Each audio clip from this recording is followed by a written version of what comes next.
2022 FIFA World Cup is upon us. There are a lot of chatter in the football world that this may yet be the worst World Cup in history. The reason they are giving for their conclusion is due to the host nation and its human rights track record.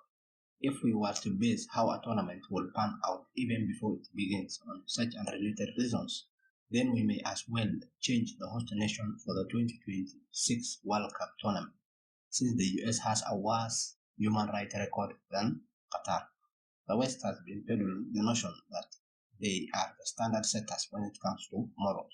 This has been far from the truth because other people have their way of life too. This doesn't mean that people can't do any wrong, but it also doesn't mean that they aren't right.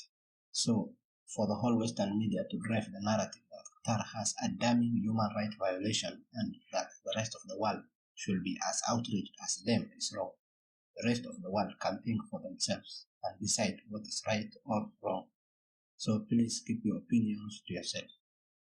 Does Qatar have some dodgy human rights issues? Yes. Will it affect my enjoyment of the beautiful game? No. Now that we got the elephant in the room out of the way, let us look at the tournament itself. Am I excited about the tournament? Yes. This has been the most excited I ever got about international football. This rendition of the World Cup has the strongest nations I have ever seen in life. In the previous World Cups, there were always one or two strong teams that have the highest chance of winning the cup.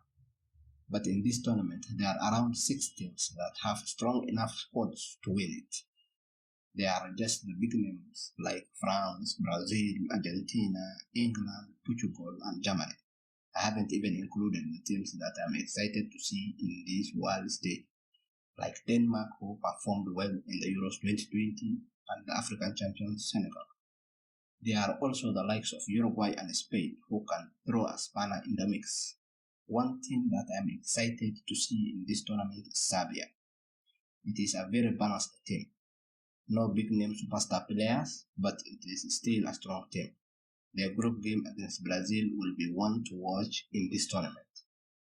If after you saw the squad rosters of these teams you still think the World Cup will be a failure, then my friend, you are not thinking with your football brain. I know many are worried about where the fans who will travel to watch the games will stay, and it is a reasonable concern, but hopefully Qatar will sort it out before the tournament kicks off. The World Cup comes around once every 4 years, so let us enjoy it. For those lucky few whose nations are participating, good luck. And for those like me whose nations aren't in the tournament, comment down below who you are supporting. Mobs out.